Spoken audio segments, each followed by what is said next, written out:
Pernah gak sih kamu ngerasa perlu banget untuk ngambil keputusan berhenti dari suatu pekerjaan, dari pengen keluar dari rumah, pengen semuanya berakhir kayak gitu aja, karena ngerasa kamu tuh udah gak cocok sama sekali dengan lingkungan yang ada, dengan apa yang kamu mau gak bisa kejadian, dan kayaknya semua it turning like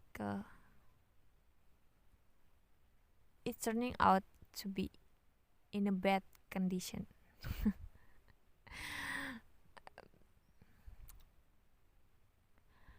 Aku mikir kayak gitu setelah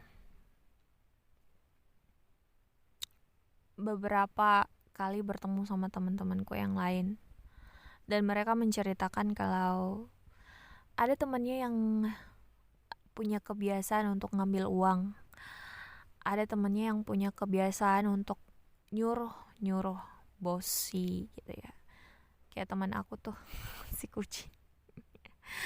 Terus ada teman yang suka cerita buruk tentang orang lain.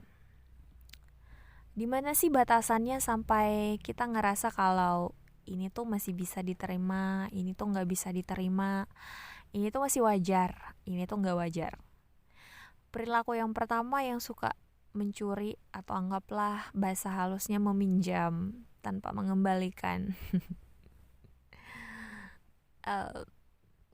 itu kurang tahu malu sih kalau kata orang Indonesia. Tapi ini tuh udah semacam jadi kebiasaan dari orang lain. Dan perilaku yang kedua itu adalah apa sih tadi yang aku bilang?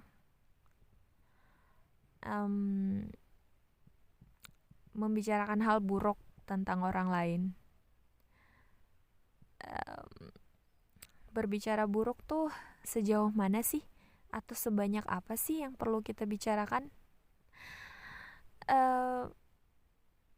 Membicarakan orang tuh emang menyenangkan menurut aku, karena you could fantasize about others life dan pilihan hidup mereka. Dan yang ketiga adalah perilaku bossy, kayak menyuruh-nyuruh orang. Aku punya temen tuh kayak gitu.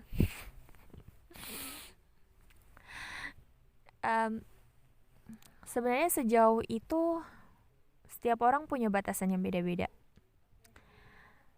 Kalau lingkungan kerja kita bersyukur ya, karena kita ketemu mereka cuma untuk beberapa jam aja. Yang gak usah lah, syukur-syukur kita gak usah saling mencampuri urusan pribadi masing-masing. Kalaupun iya, kamu masih punya telinga kiri untuk mengeluarkan semua yang pernah masuk di telinga kanan kamu. Gak usah kamu simpan hal-hal buruk. Kalau misalnya kritik itu emang membangun buat kamu, ya kamu tahu lah ya mana kritik membangun dan mana yang tidak. Ya membangun yang bisa ada hal, jalan keluar yang bisa dia kasih. Tapi kalau hanya kritik untuk ngasih tahu kelemahan kamu, ya walaupun orang lain gak kata kasih tahu kelemahan kamu, kekurangannya hidup kamu, dan apa yang seharusnya kamu ambil, kamu sendiri udah, kadang kalau udah sendiri di kamar itu udah merenungi apa yang kamu pikirkan dalam hidup, ya nggak?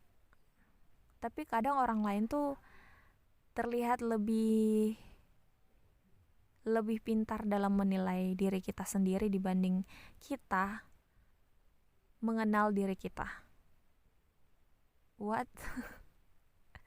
Bukannya bahkan kamu sendiri kadang juga bingung ya, siapa sih kamu? Bahkan kamu sendiri juga bingung ya, kok kamu malah milih ngambil jalan yang seperti itu? Ya enggak? Jadi kenapa kamu harus memikirkan apa yang orang lain pikirkan tentang kamu? Mereka nggak akan benar-benar paham sama kamu. Mereka cuman assuming about your life. Itu salah satu insight yang aku dapat beberapa hari yang lalu. Tapi dibahasakan dengan bahasa yang lebih halus sih dibanding aku sekarang. So,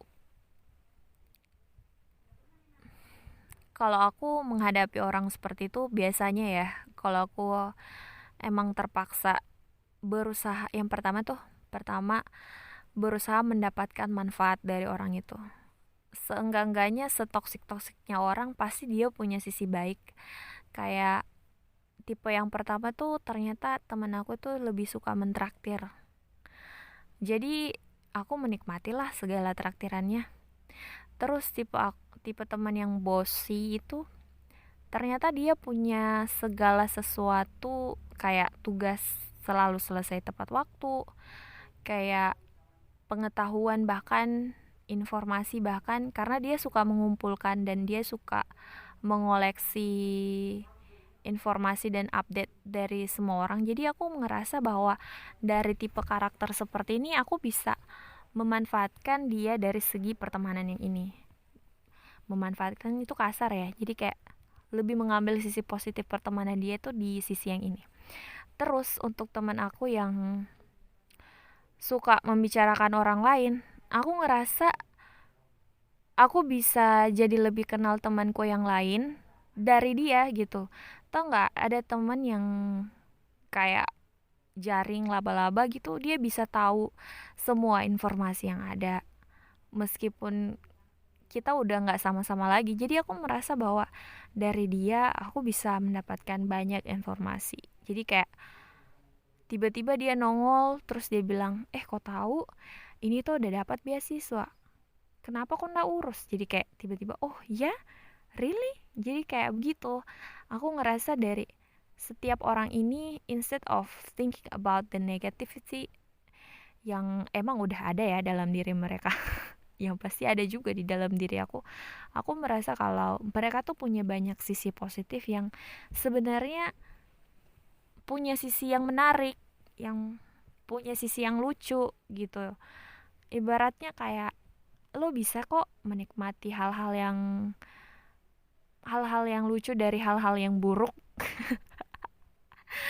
tapi untuk pilihan hidup kayaknya aku nggak bisa untuk selamanya tinggal sama orang tersebut, karena selain untuk memprioritaskan kesehatan pikiran, hati, dan kesehatan jantung saya juga memikirkan keberlanjutan hidup saya ya. Dan kalaupun kita punya teman seperti itu ya, saran aku sih jangan keep in touch 24 hours, cukup di beberapa tempat aja. Tapi jangan juga just free yourself. Karena dia kayak gini sih, maksudnya free yourself from the toxic person tuh kayak jangan karena dia kamu nggak melakukan hal yang kamu suka gitu. Jangan karena dia nggak suka ini kamu jadi ngerasa ngebatasin diri kamu untuk ngelakuin itu karena kamu takut dijudge sama orang tersebut. Kayak biasanya tipe toxic person kan kayak gitu ya. Tapi jangan dijadikan dia sebagai alasan untuk kamu nggak maju gitu. Tetap utamain diri kamu. Aduh, really I sounds like motivator right now. Dan karena akan selalu ada orang yang seperti itu. Hanya don't make it be like the person. Jadi kayak orang yang satu-satunya jadi alasan kamu gak pengen maju, ngambil keputusan yang baru, ngambil langkah yang lebih maju.